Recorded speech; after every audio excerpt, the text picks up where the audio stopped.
Bab 2. Wanita lain. Biarkan ku menggapaimu, biarkan ku memanjakanmu dengan segala rasa yang kumiliki dan tak untuk menyakiti. Begitu indah rasa hasratku untuk memilikimu, karena semua hanya khayalku. Apakah akan jadi milikku?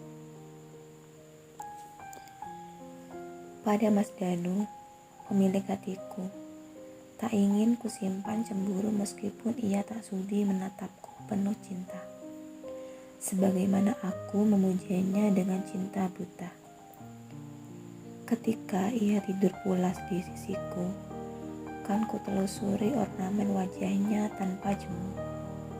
Jika ia menyentuhku, terasa kupu-kupu berterbangan di ragaku, menggelinjang, membuncah dalam bahagia, bersuka cita dalam pesta yang hanya aku seorang yang bisa merayakannya. Orang menyebutku bodoh karena membiarkan cinta bertepuk sebelah tangan. Namun, orang-orang pintar itu tidak tahu betapa cinta ini membawa kebahagiaan yang tak dapat kulukiskan. Saat seseorang bilang, kamu beruntung punya suami yang tampan dan mapan, di situ aku berbunga-bunga mengakuinya. Siapa yang sangka gadis dengan paras biasa sepertiku akan mendapatkan jodoh setampan bintang film ternama. Pada suatu pagi yang cerah, aku menyuapi si bungsu. Kala Mbok Mina, asisten rumah tangga kami, memanggil, "Bu, ada tamu." "Siapa?" "Mas Danu sudah pergi bekerja. Sementara aku tak punya janji dengan siapapun hari ini." Memang, setelah menikah dengan orang kaya, aku jadi punya banyak teman. Teman arisan, teman pengajian, teman lama yang tiba-tiba datang mendekat, serta aneka jenis teman lain yang sebenarnya berteman bukan karena pribadiku, melainkan statusku. Seorang wanita cantik dan anggun telah duduk di sofa empuk berwarna coklat keemasan. High heels warna merah muda membingkai anggun kakinya yang jenjang. Kulitnya yang putih mulus terlihat halus bagai bintang iklan body lotion. Melihatnya, dadaku berdegup kencang tanpa aturan. Dialah Sekar Diandra Sukma, wanita yang tak bertahta begitu lama di hati suamiku, Danu Wicaksono. Aku mengenali wajahnya dari berbagai foto yang masih disimpan suamiku di laci meja kerjanya. Masih kukenali parasnya yang cantik, yang membuatku ingin operasi plastik untuk menyamainya. Gambar diri yang tersembunyi dalam galeri ponsel suami. Bagaimana aku tidak mengenali wajah sang ratu yang hendak mencuri rajaku? Dia melihat padaku, bangkit berdiri, tersenyum dan memberi salam dengan menundukkan kepalanya singkat. Kenapa ia bisa santai menghadapiku, sementara aku langsung panas dingin gara-gara kedatangannya? Apakah ia sedang meninjau istana yang akan jadi singgasananya? Seketika aku takut dan berharap semua yang ia lihat hanyalah keburukan, sehingga ia tak berhasrat merenggut apapun dari kami. Mengerahkan kekuatan yang ada, ingin tegar menghadapi apapun sebagai konsekuensi tanggung jawabku sebagai istri, ibu, serta menantu yang membuat mertuaku bahagia di ujung menutup mata. Aku tak boleh lemah ataupun goyah, karena kebahagiaan anakku dipertaruhkan. Juga demi wasiat mertua agar aku bertahan menghadapi setiap cobaan. "Maaf, Mbak," Aku datang pagi-pagi sekali. Bisakah kita bicara sebentar? Ini penting. Pintanya dengan suara yang merdu mendayu. Sekar Diandra Sukma memiliki semua yang diinginkan seorang pria dan wanita. Bagaimana aku bisa mencegah Mas Danu berhenti mencintainya jika wanita itu begitu mempesona? Maaf, kamu siapa dan mau bicara apa? Tanyaku pura-pura bodoh, menantanginya untuk mengungkapkan jati dirinya sendiri. Aku Sekar, Mbak, teman Mas Danu. Ada hal penting yang sebaiknya aku sampaikan langsung kepada Mbak, demi kebaikan Mbak juga. Kebaikan apa? Tidak ada kebaikan jika itu ancaman. Apakah Mas Danu tahu kekasih kegelapnya terang-terangan mengunjungi istri sahnya? Mbak, bisa duduk dulu. Aku enggak enak ngomongnya kalau Mbak berdiri terpaku seperti itu. Seolah dia tuan rumah yang berhak memerintah. Namun bodohnya, aku menurut. Perlahan-lahan mendekat dan duduk di sofa di sampingnya. Lalu, bisa ku cium aroma bunga yang begitu harum dan memabukkan menguar dari tubuhnya. Aroma yang sama yang melekat pada baju suamiku belakangan ini. Kenapa kamu datang kemari? Apa maksud kedatanganmu? Tanyaku dengan suara bergetar. Tatapan prihatin ia berikan, seakan aku pengemis yang butuh sedekah darinya. Tidak, aku tak boleh kalah sebelum berjuang. Wajah Mas Danu yang sangat kucintai membayang. Terlihat duduk di belakang wanita itu. Lalu tangannya melingkar lembut di pinggang Sekar. Mereka seolah bersekutu untuk meminta restu dari dan menyuruhku mundur tanpa perlawanan. Mbak tahu Mas Danu berselingkuh di belakang Mbak Laras. Aku menggeleng. Suamiku sangat baik pada kami. Wajar, banyak yang iri ingin memilikinya juga. Ia begitu perhatian dan penuh cinta. Malam-malam kami begitu indah dan sempurna. Kenapa kamu memfitnah Mas Danuku? Tak senangkah dirimu melihat orang lain bahagia? Sekar terperanjat mendengar penuturanku. Tak menyangka mendengar jawaban seperti itu. Aku ingin mematahkan keoptimisannya, melumpuhkan rasa percaya dirinya, meskipun aku tak bisa mengubah keputusan Mas Danu. Tetapi aku bisa berikhtiar, mengubah perasaan wanita itu terhadap suamiku. Tidak mungkin, Mbak berdusta. Elaknya sambil menggelengkan kepala dengan raut tak percaya. Kenapa tak mungkin? Apa kamu tahu apa yang terjadi di dalam kamar pasangan suami istri? Jika memang Mas Danu tidak memiliki hubungan cinta yang baik denganku, mana mungkin buah hati kami lahir di tahun pertama pernikahan. Dan kami juga masih punya bayi yang belum genap 2 tahun. Mungkin sebentar lagi aku akan melahirkan anak ketiganya. Karena Mas Danu ingin memiliki banyak anak dariku. Kataku berdusta untuk mencegah pencuri merampok habis harga diri ini.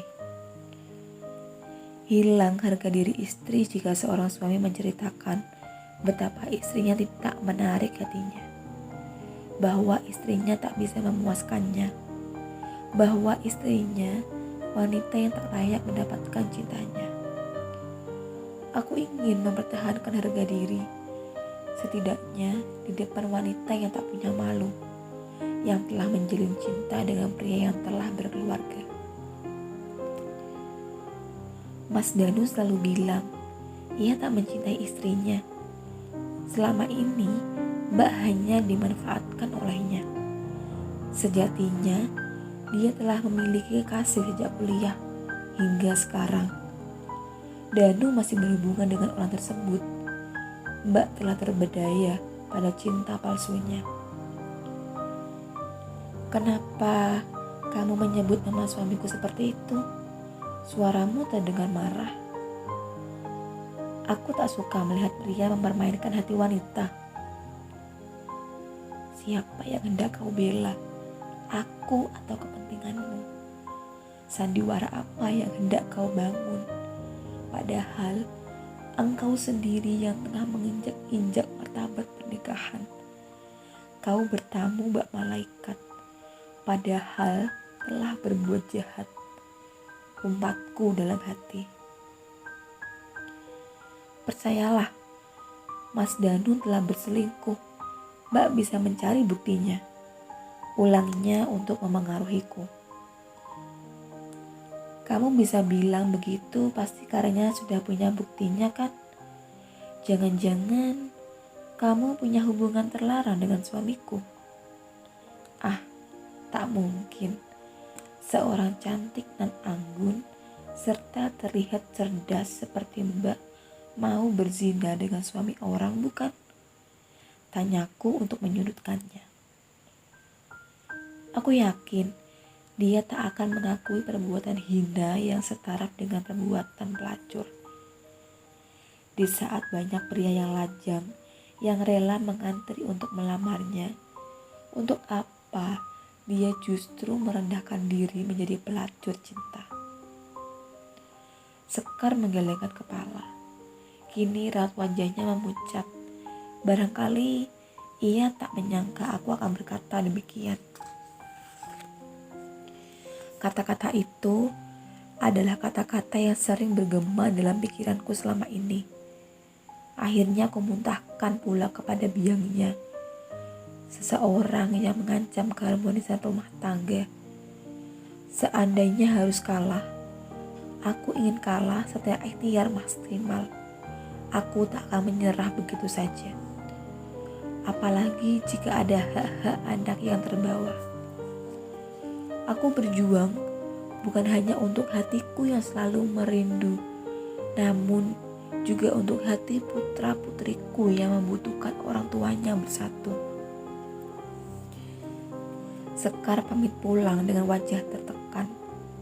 Tampak air mata menggantung di wajahnya yang mendung. Mungkin dia datang untuk menakuti, memancingku agar marah dan meminta cerai dari Mas Danu.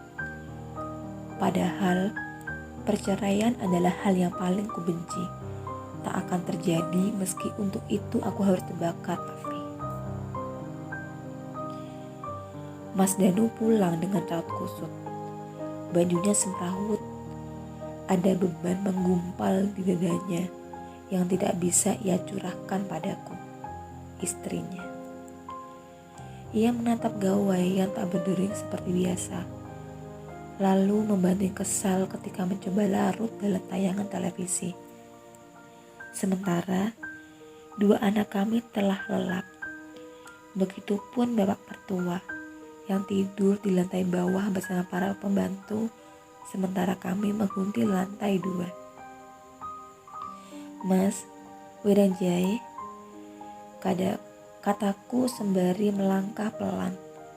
Mendekatinya dengan memakai daster tipis yang menutup tubuh dengan sempurna. Mas Danu melarangku mengenakan lingerie. Ia memintaku berhenti memakai baju seksi agar tidak memancing hasratnya lagi.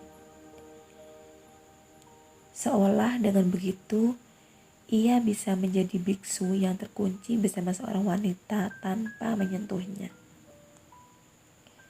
Kenapa belum tidur? Sahutnya sambil melihat ke arah jarum jam yang menunjukkan pukul 1.34 dini hari. Sudah, tapi bangun untuk sholat tahajud. Kulihat Mas Danu gelisah dan sulit tidur, jadi aku buatkan wedang jahe. Barangkali bisa mengendurkan saraf-saraf Mas yang tegang karena beban pekerjaan seharian. Ujarku lembut menghadapi sikapnya yang kasar. Aku berprasangka Mas Danu telah bertengkar dengan Sekar. Kuharap wanita itu memutuskannya. Mas Danu pulang sebelum Isya hari ini. Tidak selarut biasanya. Ia juga sempat mengajak anak-anak bermain, menidurkan mereka, dan sempat ketiduran pula. Mereka melihat ia tidur di kamar anak-anak sambil memeluk si bungsu, menerbitkan tekad di hatiku untuk mempertahankan pernikahan ini, meski harus berjuang mati-matian. Akan ku minum nanti, sana kalau mau sholat, aku masih mau nonton TV. Aku mengangguk takzim, lalu tiba-tiba sebuah ide melintas. Aku berhenti melangkah dan berbaring melatapnya lagi untuk sesaat. Menyadari mata ini tertuju padanya. Mas Danu menoleh. Ada apa? Tanyanya dengan nada kesal, seolah ia menghendaki aku segera menghilang. Aku menundukkan kepala, tak berani membalas tatapannya, lalu menggeleng. Ya sudah, sana pergi, perintahnya. Aku menurut. Mulanya ingin meminta menjadi imam sholatku. Barangkali itu bisa meredakan kekesalannya. Niat itu urung terlaksana karena ia tak suka melakukan sesuatu bersama denganku jika tidak terpaksa atau butuh pencitraan di depan orang. Kamar kecil yang disulap jadi musola adalah bilik ternyaman bagiku untuk mengadu. Duka mengucur saat bermunajat kepadanya di atas sajadah warna biru yang jadi mas kawin pernikahanku. Sajadah itu membuat hati bukan saja terpaut pada ilahi Robbi, tetapi juga pada si pemberi. Danu Wicaksono. Kupanggil berulang namanya dalam doa. Ku minta segenap jiwa agar ia bisa mencintaiku sebagaimana aku mencintainya. Ku minta berkali-kali dalam asa ini, berharap hatinya terbuka. Dengan air mata yang tak kunjung kering saat menengadahkan tangan, hingga terlelap dalam zikirku yang panjang. Ku rasakan sepasang tangan kokoh mengangkat tubuh ini dengan pandangan yang belum sempurna, karena gelapnya bisa kurasakan aroma tubuh yang belum terbasuh. Aroma yang membuatku ingin tenggelam, menyesap indahnya hingga puncak tertinggi, di mana aku bisa melihat matahari terbit untuk kesekian kali. Bagaimana aku bisa membuang cita-cita menua bersamanya? Mas Danu membopong tubuhku, memindahkannya ke kamar kami. Perlahan ia baringkan tubuhku ke ranjang. Aku masih diam, meski tak bisa pura-pura memejamkan mata lagi. Ia melepas mukenaku. Ku tahu, malam ini waktunya tugas sebagai istri kutunaikan. Tugas yang langka padahal sangat kusuka. Ia membawaku melayang hingga ke pucuk-pucuk dahan yang nyiur melambai. Aku menikmati setiap momennya dengan pasrah, karena tak ingin merusak apapun yang bisa mematikan hasratnya, hingga kami bisa terbang ke langit yang sama. Sebelum sebuah nama ia ucap, nama yang menuntaskan ibadah ini tanpa senyuman, melainkan butir bening yang menyakitkan. Oh Sekar, sayangku, ujarnya sebelum menutup malam dengan kepahitan. Bluk, aku terhempas dari ketinggian, sementara Mas Danu berguling dari tubuhku, terlentang di sampingku setelah puas menyalurkan hasratnya. Ia tak pernah menyentuhku di bawah naungan cahaya, selalu berselimut kegelapan, mungkin untuk menyamarkan raut wajahku yang tak seindah purnama.